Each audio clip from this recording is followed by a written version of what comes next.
path as the outer bands already lash Florida's coast. Taking to the picket lines why thousands of flight attendants will be holding up signs at DIA and other airports today. And Denver's big plans to get more than 1,000 people into housing and off the streets. But first, we want to take a live look outside here in Denver. It is starting to feel a little more like fall, and we could see a few showers out there today, Lisa. Yeah, by the time we get to the weekend, yeah, it will. Right now, we're looking at a little bit more cloud cover. Your biking forecast, though, actually pretty mild this morning. 50s and 60s early on. If your kids want to bike to school today, it's a good day for it. There's only a slight chance for a few isolated storms this afternoon. You can see here in the mountains where we're under a bit of a partly cloudy sky. So there will be a few more clouds, better chance for a few scattered storms and showers in the mountains. And you'll see that here on Futurecast. Mainly west and south of Denver is where we're going to see most of those storms. A little drier north of Denver, closer to Loveland, up north near Fort Collins and Greeley. Slight chance that we'll get one or two of those rolling east. But overall, the big picture is still pretty dry for us here this week. Coming up in just a few minutes, we'll take a closer look at how long this string of 80-degree weather is going to continue. We do have, like you said, some fall-like weather on the way, and I'll show you when. And new crashes to deal with coming out of Douglas County, the northbound side of I-25 there between Castle Pines Parkway and Ridgegate. The northbound side is messed up because of a crash right around the curve there, and this is the resulting traffic jam all the way back to Castle Pines. Trying to use the frontage road. It's going to be really heavy trying to get over to Ridgegate. Take a look at the travel times right now down that way, and you still see, look at the northbound side. You also have this crash southbound on Parker Road right by Orchard, causing those delays trying to make your way to Arapahoe Road. 20 minutes at least from Castle Rock getting up to C470, and then another half an hour or so, 25 minutes on up to downtown Denver. So it's a busy ride for us in a lot of these spots. Still looking at those stop-and-go traffic delays on down to Orchard for that crash that's on South Parker Road. You're still looking at some slow-and-go traffic in pockets all the way to Boulder and Broomfield. Still looking at some slow traffic also on that north and east sides of town. Please be listening to what your local officials on the emergency management side are directing. Yeah, this morning officials are sounding the alarm as Hurricane Ian takes aim at Florida. You can see on the radar the outer bands are already hitting the Florida Keys and the Miami area.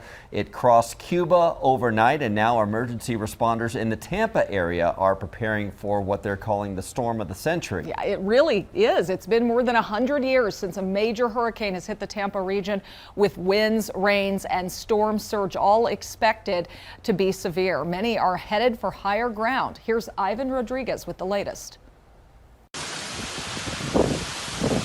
As Hurricane Ian courses up the Caribbean, crunch time across Florida. Families boarding up their homes, filling sandbags, fueling up cars, and emptying store shelves. First thing that's going to go is going to be power and then the water, so just make sure you have a little bit extra so you can take care of yourself and get out of town. Evacuations began Monday in high-risk sections of the Tampa area's Hillsborough and Pinellas counties. We expect to have to evacuate over 300,000 people, and it will take some time.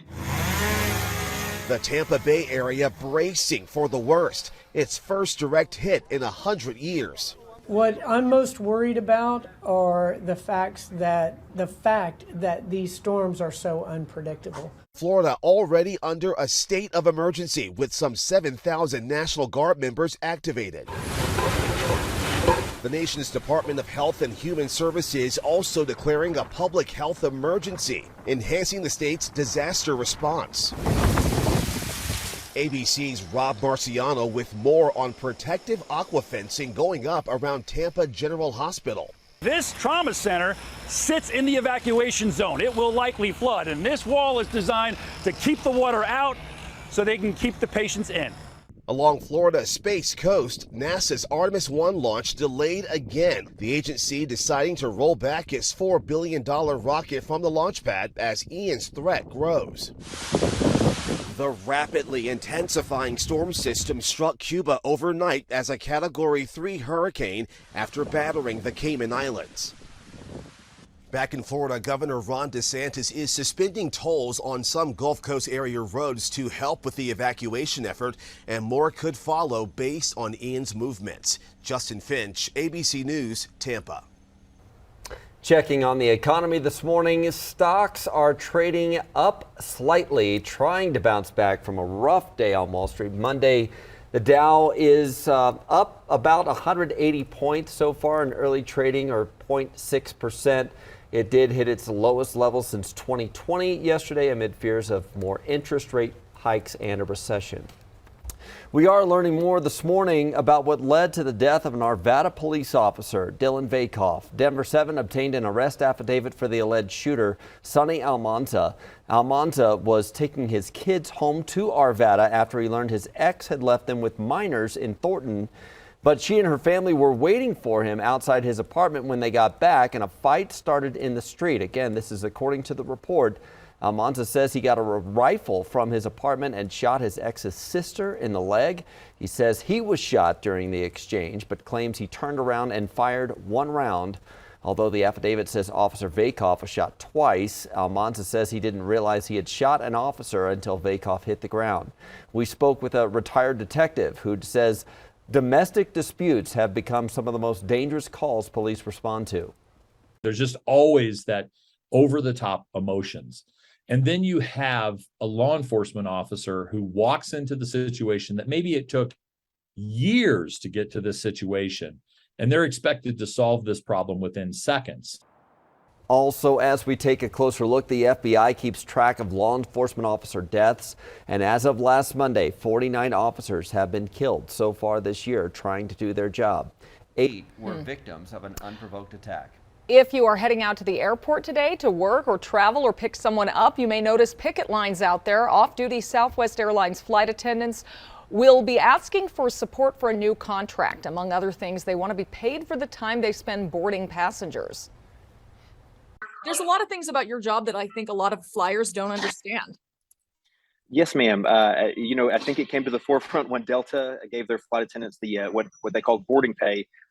Most airlines, in fact, all, I think, minus Delta now, don't pay flight attendants until basically the door shuts. And then when the door opens back again, when you land at whatever city you are. So during boarding, if we have any passengers, when we have ground time and there's passengers on the plane, we are still performing safety sensitive duties, making sure we're there for their safety and comfort, obviously, but we are not getting paid our regular rate of pay during those times. Southwest flight attendants have had currently a contract that's been amenable for 4 years now. So that's how long they've been waiting for these changes. They'll picket in 11 cities today, including Denver. Again, they are off duty, so this will not disrupt any flights. United Airlines flight attendants will also be picketing at DIA and other airports. They're demanding United fix ongoing operational disruptions and focus on labor relations that support people on the front lines.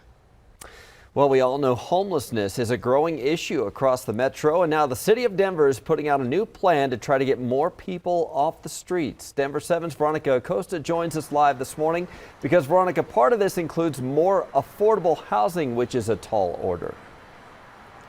It is, and part of this plan, while really ambitious, it does go for, or is put in place rather, to try and create more affordable homes and more programs that really help our homeless community. So the priorities at the top of this plan include creating and preserving more of those affordable homes. We're talking about more than 1,700 of them, expanding pathways to owning a home, which means building up down payment programs.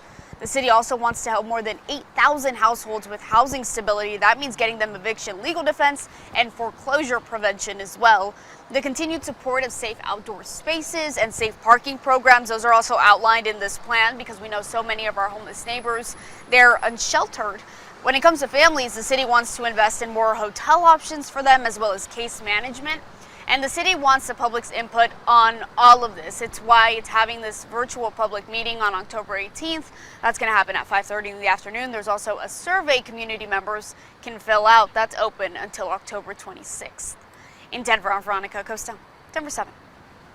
We are just a few weeks out from the midterm elections, but the Senate is already looking ahead to the next presidential election in 2024. Denver 7's Joe St. George is in Washington with more on legislation with a long name but a simple goal.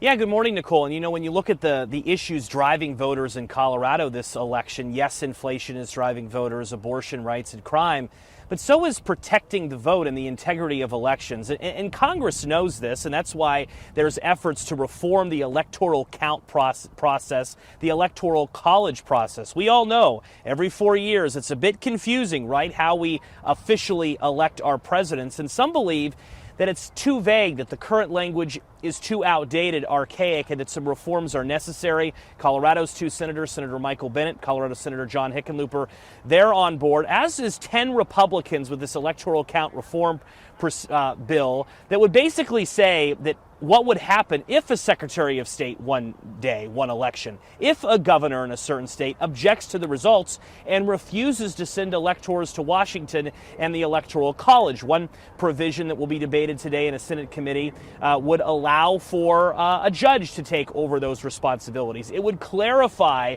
what the vice president does throughout the process. So yes, it is a mouthful, Nicole, and yes, it's a bit complicated, certainly for 6:30 in the morning, but when it comes to the next presidential election and the possibility of objections again with the results, Congress attempting to step in between now and the end of this year and pass a bill to provide a little bit more certainty to what is an awful complicated process every 4 years, Nicole. Yeah, and no doubt what will be another heated election. Thank you, Joe.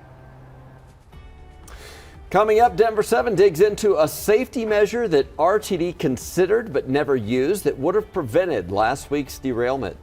And meet the cute local dog trying to earn some national recognition and bring attention to fellow rescues.